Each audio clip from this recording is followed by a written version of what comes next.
Mesdames, messieurs, bonjour. Aujourd'hui, nouvelle analyse rapide de codex, je vais vous parler des Drukhari. Bienvenue dans la Wargame Room.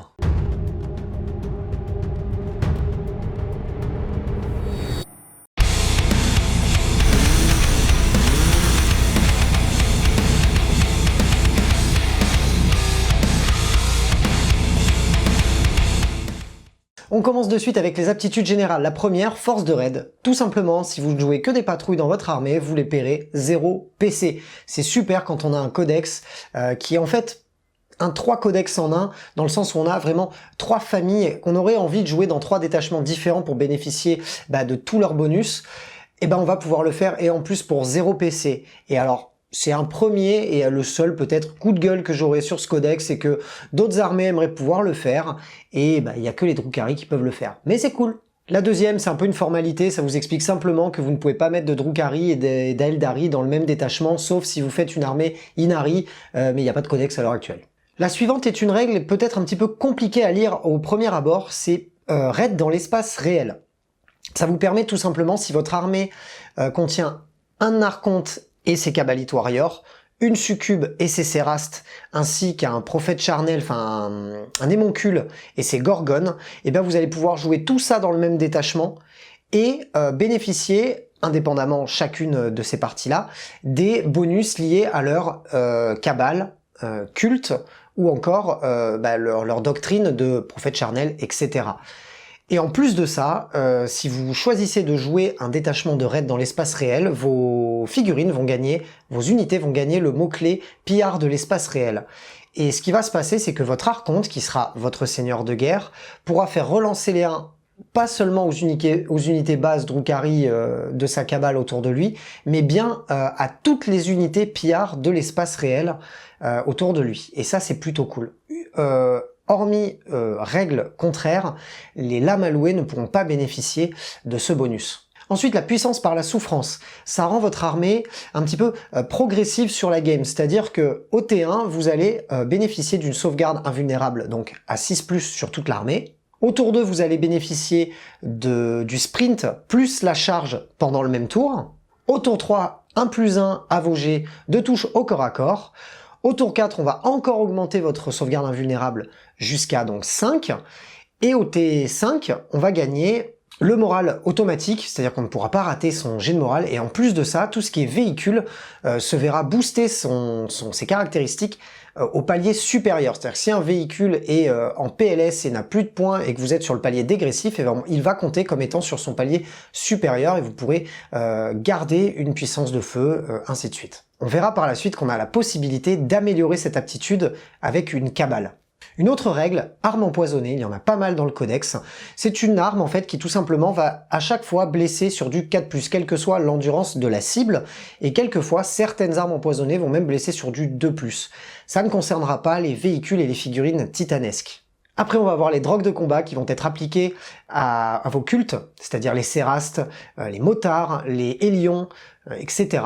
Ça vous permet de donner avant le début de la partie, donc pas dans votre liste d'armées, mais bien avant le début de la partie, de déterminer sur chaque unité qui ont le bénéfice de ces drogues, de bénéficier du coup d'un bonus. On va avoir la drogue qui vous donne plus une attaque si vous avez chargé, on va avoir celle qui va améliorer votre mouvement, on va avoir encore une autre qui va améliorer votre force ou même votre endurance, ou encore votre capacité de combat ou votre capacité de tir. Il va falloir dépenser toutes ces drogues avant de pouvoir réutiliser la même. C'est-à-dire que vous n'allez pas pouvoir mettre, par exemple, sur 2 unités, 2 fois +1 à la force. Vous allez devoir d'abord consommer toutes vos drogues, et si vous reste encore d'autres unités auxquelles allouer ces drogues, vous allez pouvoir à ce moment-là faire des doublons. Ou alors vous avez la possibilité, avant le début de la partie, de les déterminer aléatoirement sur un jet de dés, et là, dans ces cas-là, même si vous tombez sur 2 fois la même drogue, ça marchera. On aura ensuite artiste de la lame. C'est une règle qui va s'appliquer surtout sur les escouades de Sérastes et les cultes. Elle va vous permettre en fait sur du 6+ à la blessure de faire une PA améliorée de 1. Insensible à la douleur, règle supplémentaire qu'on va être content de prendre, hein. Elle va être sur pas mal de datasheets du codex, ça va nous donner un insensible à la douleur à 5+. Donc à chaque fois qu'on va perdre un point de vie, on va lancer un dé sur un 5+, on ne le perdra pas. Les seigneurs de Comorag, nouveauté du codex, ça vous permet d'améliorer en fait un archonte, une succube, un émoncule, Et en plus de ça, donc de bénéficier de certains bonus sur ces personnages-là, et en plus de ça, de pouvoir booster à chaque fois une escouade correspondant à ce personnage. C'est-à-dire si on a le super archonte, on aura des Cabalites qu'on pourra booster. Pour la succube, ça sera les Cérastes, et pour les Moncules, ça sera les Gorgones. Par exemple, l'archonte pourra devenir génie fracturé pour 15 points. Ça va lui donner la possibilité, une fois par bataille, de taper une seconde fois. À la fin de la phase de combat, bien évidemment. En plus de ça, on aura une relique et un trait de seigneur de guerre qui vont être plutôt pas mal si on veut faire un archonte plutôt assez énervé qui va aller savater. Maintenant, c'est pas le meilleur choix, mais c'est quand même notable. La succube deviendra, elle, voleuse de vedettes. Ça va lui permettre de consolider de 3 pas supplémentaires, et ce qui est pas mal, c'est qu'elle ne va pas être obligée de consolider vers l'unité ennemie la plus proche. En gros, elle se tire pour aller se planquer, parce que on va voir dans ce codex que les unités sont quand même plutôt en carton, donc on va avoir des difficultés à les garder sur la table. Une fois qu'on aura fait notre taf, on va très certainement mourir, et ça permet de pouvoir éventuellement aller se planquer derrière quelque chose après avoir dézingué quelque chose par exemple. La relique, fil de la danseuse, plutôt sympa, ça remplace une vouche d'archite, ça va vous permettre d'avoir une force améliorée de 2+, une pénétration d'armure de -4, et de faire un dégât 2, et en plus de ça, sur des 6+ à la blessure, vous allez ignorer les sauvegardes invulnérables adverses. Ça peut être sympa, d'autant plus qu'on peut vraiment booster une succube et lui donner, je crois qu'elle peut monter à plus de 10 attaques il me semble, et ça commence à pas rigoler.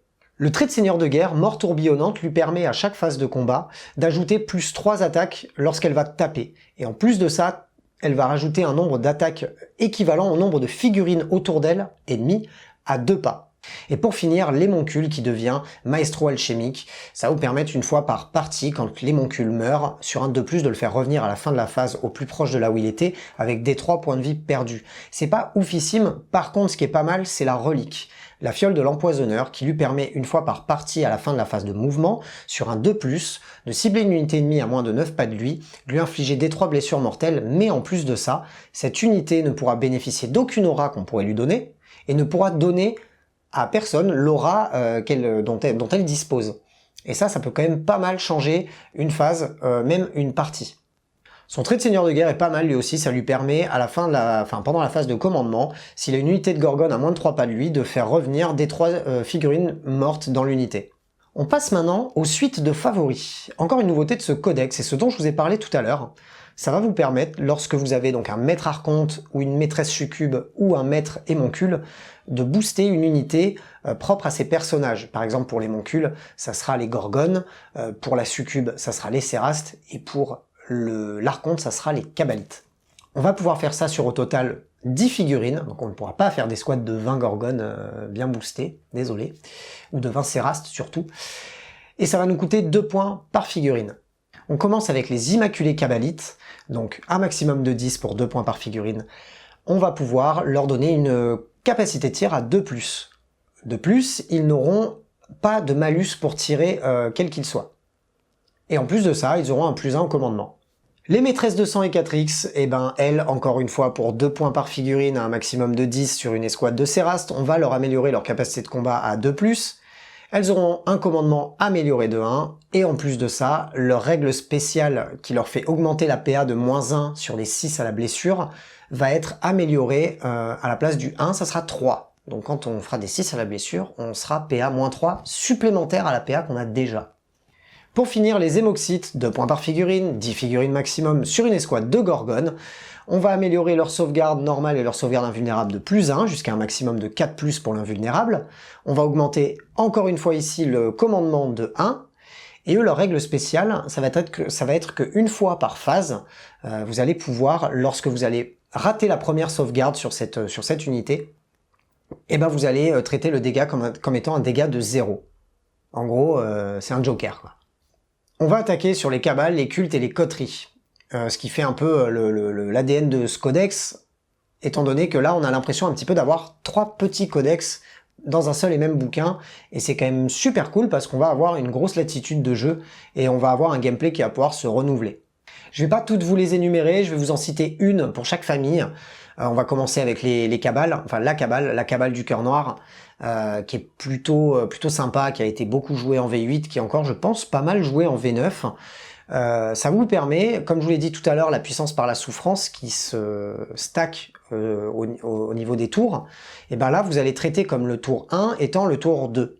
Et le tour 2 comme étant le tour 3. En gros, vous allez bénéficier des 2 premiers bonus du pouvoir par la souffrance au tour 1, puis de 3 au tour 2, puis de 4, ainsi de suite. Donc ça c'est plutôt pas mal. En plus de ça, vous allez avoir la possibilité sur chacune de vos escouades de relancer une touche, que ce soit au corps à corps ou au tir. Vous aurez aussi un +1 au commandement, et pour finir, eh ben, si vous faites un détachement de raid dans l'espace réel, non seulement donc toutes les unités vont bénéficier de ce relance des touches de 1 par l'archonte, mais même les lames allouées de ce détachement pourront en bénéficier. Et ça c'est super cool pour pouvoir relancer par exemple des touches d'un cube. Le trait de seigneur de guerre qui va bien avec cette cabale, c'est le stratège implex. Ça vous permet, si votre seigneur de guerre est sur la table, à chaque fois que vous, votre adversaire, allez dépenser des points de commandement, vous allez lancer un nombre de dés équivalent au point de commandement dépensé, et sur un 6+, vous allez récupérer un point de co. Le stratagème, agent de Vect, mondialement connu, qui a fait rager des centaines et des centaines de joueurs, est différent sur cette version. Il coûte 0 PC, et alors vous n'allez pas pouvoir annuler un stratagème adverse. Par contre, lorsqu'un adversaire va faire un stratagème pour 0 PC, vous allez lui dire, toi maintenant, ton stratagème, à partir de maintenant, si tu le réutilises sur la game, eh ben, il te coûtera un PC de plus. Mais vous pourrez le faire qu'une seule fois par partie. On enchaîne avec les cultes Céraste, le culte de la discorde, très certainement le plus joué à l'heure actuelle, qui est plutôt cool. C'est le culte en plus de l'élite Lesperax, c'est celui que vous avez dans le codex et dans le supplément. Il vous permet d'avoir un fameux combat en premier qui a été bien évidemment revu depuis, puisqu'il y avait quand même un petit peu confusion. On ne va pas empêcher l'adversaire qui nous charge de nous taper dessus. Par contre, ça va nous permettre de faire une interruption gratos. C'est-à-dire que quand l'adversaire qui aura le bonus de l'initiative quand il nous charge et nous tape dessus, et ben nous derrière on va pouvoir interrompre grosso modo gratuitement. Mais ce qui est très intéressant dans ce culte, c'est ses stratagèmes et ses traits, et ainsi de suite. Le stratagème, complètement cool, pour 2 points de commandement, aucune mort n'est hors de notre portée. On va pouvoir l'utiliser une fois par phase, et ça va nous dire qu'à la fin de la phase, on retape ou on retire. Et ça, quand on voit comme ça meule en Drukhari, on est content à la fin de la phase de pouvoir retaper. Bon, il faudra être encore vivant pour pouvoir retaper, mais c'est plutôt sympa. Et maintenant les coteries. J'ai noté les prophètes charnels. Ça vous permet, au début de votre phase de commandement, que les unités grotesques, monstres et personnages récupèrent un point de vie. Et en plus de ça, on va avoir une sorte de transhumane, c'est-à-dire qu'on ne pourra pas être blessé sur moins de 4, 5 ou 6. Sauf si on a une force 8 ou supérieure. Et la relique, le masque Vexator, celui-là il est super cool.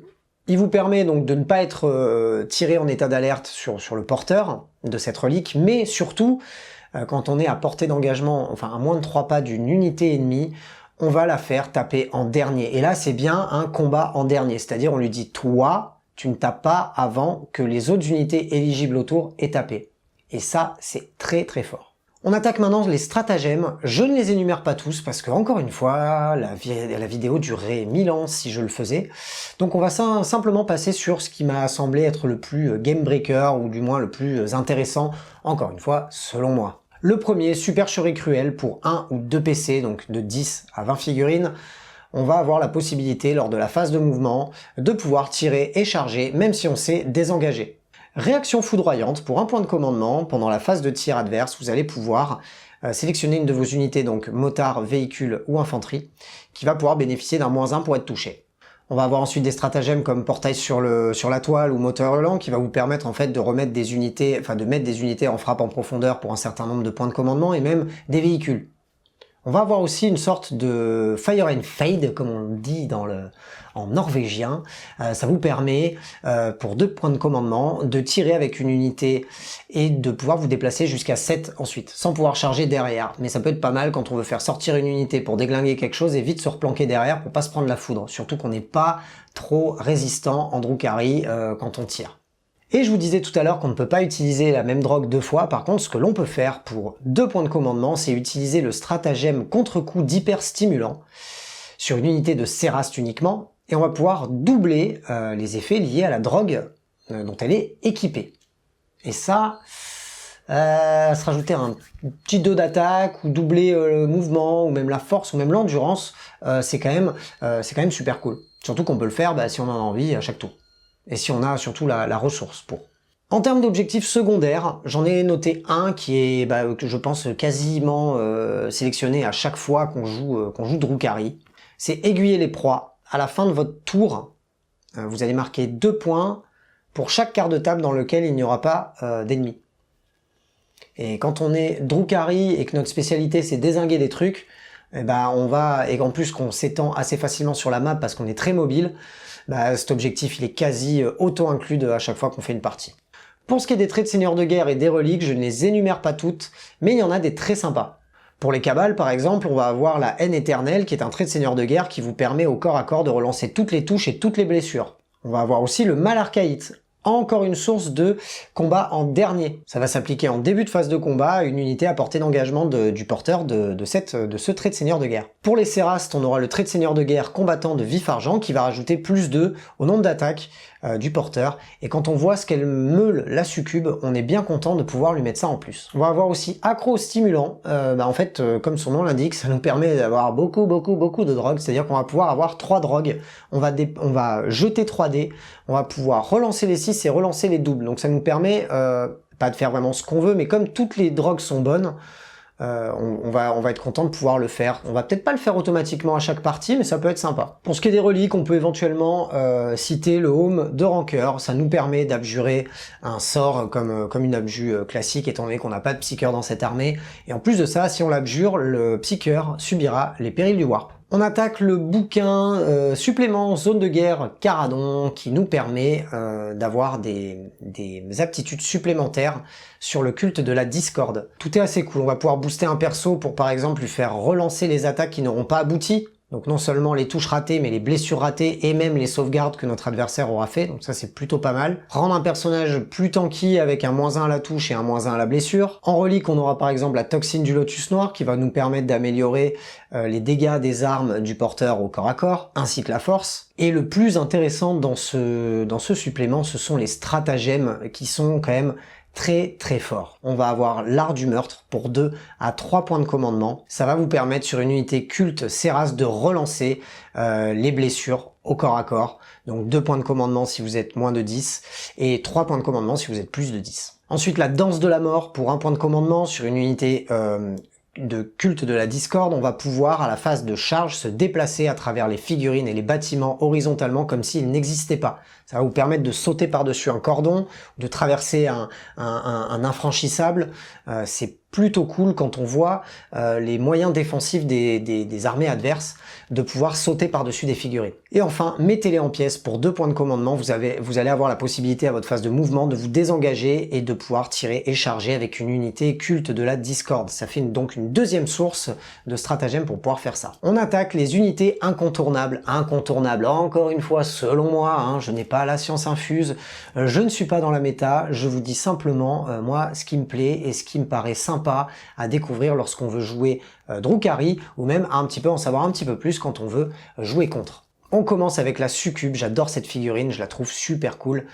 C'est un monstre elle casse des bouches par millions, elle buffe les copines à côté.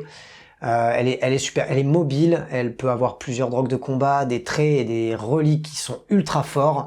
Jouez-en, il faut en jouer, ce personnage est super cool et si vous tombez contre, dézinguez-la au tir parce que si elle vous rentre dedans, elle va vous défoncer. On continue avec ses copines, les Sérastes.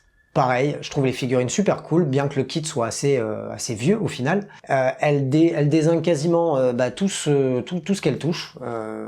Elles ont des stratagèmes de ouf pour pouvoir être encore plus efficaces au corps à corps. Alors elles sont en mousse, il faut se le dire, c'est des nanas qui se baladent en soutif, donc forcément, dès qu'on tape dedans, elles vont se faire dézinguer. Mais elles sont super fortes et elles dézinguent presque tout. Donc et pareil, il faut s'en méfier comme de la peste, il faut absolument cibler les transports pour les mettre à pied, parce que rien qu'à pied déjà elles sont mobiles, mais alors en transport c'est encore pire, c'est une calamité, il faut s'en débarrasser parce que pareil, si elles vous rentrent dedans, elles vont vous dézinguer. Personnage ultra stylé, figurine refaite lors de cette nouvelle version, enfin en fin de V8 il me semble, Drazar. ultra cool, le mec tape 2 fois, il dézingue pareil, tout ce qui bouge. En fait, concrètement, dès que je vais vous parler d'une unité, ou dès que vous allez voir une unité forte en Drukhari, elle casse tout. Elle est très glace canon, comme les Norvégiens disent, parce que ça va très certainement mourir juste après. Mais c'est super fort. Et Drazhar, c'est un monstre, c'est un monstre de corps à corps, et en plus, il booste ses petits potes les incubes à côté. Et lui, contrairement aux autres figurines, va être un petit peu plus tanky dans le sens où il va réduire les dégâts de 1 sur lui-même.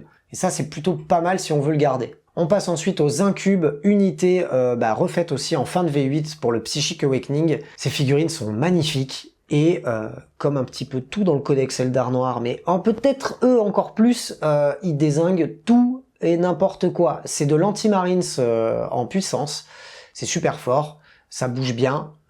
Si c'est boosté avec un petit archonte en raid de l'espace réel, ou s'il y a le Drazhar à côté, c'est la boucherie, c'est la teuf. Achetez-en, jouez-en, vous allez voir, c'est trop cool. Et je vais finir avec les Hélions. J'adore cette figurine parce que je fais moi-même beaucoup de snowboard, et c'est les petits Eldar sur surf volant, on dirait des bouffons verts en plus stylés, parce qu'eux ils sont noirs, et ils sont super cool. J'adore l'unité, je la trouve ultra charismatique. C'est peut-être pas l'unité la plus forte du jeu, mais on se rend compte sur cette version, ils ont pris un point de vie. Si on leur met la bonne drogue, ou voire les bonnes drogues avec le stratagème, on va pouvoir en faire quand même une bonne unité. On peut même en prendre juste 5 et aller faire des quarts de table, ou les monter par 20 et faire une grosse alpha strike de surf. Bon, après ça va vous prendre beaucoup de place sur la table et vous allez vous les faire défoncer assez rapidement, mais je tenais à présenter cette unité parce que moi c'est mon unité, hormis les personnages, c'est mon unité préférée du codex. Je la trouve vraiment trop cool. Je vais en acheter plein et je vais en jouer plein et ça sera génial. Pour énumérer quelques points faibles de l'armée, parce que oui, cette armée a des points faibles. Bon, on reste dans une armée qui est quasiment, on dit god tier.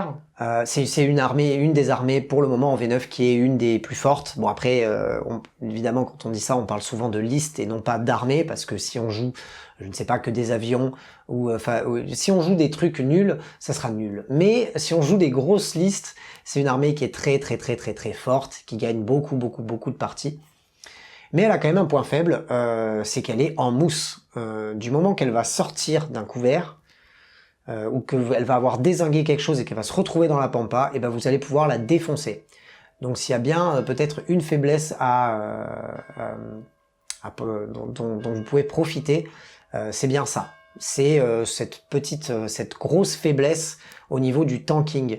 Hormis les coteries qui, elles, vont pouvoir un petit peu plus résister, mais n'auront pas une très grosse force de létalité, le reste de l'armée va être facilement tuable. Maintenant, il va falloir les tuer avant qu'ils vous viennent dessus, parce que si vous arrivent dessus, vous allez prendre ultra cher. En conclusion de cette analyse rapide du codex Drukhari, on est sur une armée top tier, comme on dit, dans le metagame chez les hardcore gamers.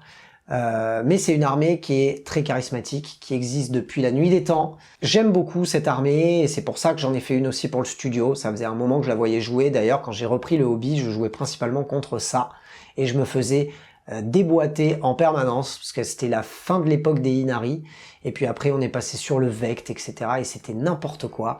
Mais j'aime beaucoup cette armée. Je la trouve très sombre. Je la préfère au Craftworld par exemple, parce que y a un côté beaucoup plus dark, beaucoup plus sanglant, et leur fluff est super sympa. Et si vous avez envie de commencer une armée Drukhari, vous pouvez vous y jeter les yeux fermés, parce que quasiment tout dans le codex sera au moins un peu bon, même si ce ne sera pas les trucs les plus forts du codex. Vous allez quand même vous amuser. C'est une armée qui est très mobile. Vous n'allez pas être campé dans votre zone de déploiement et pas trop savoir quoi faire.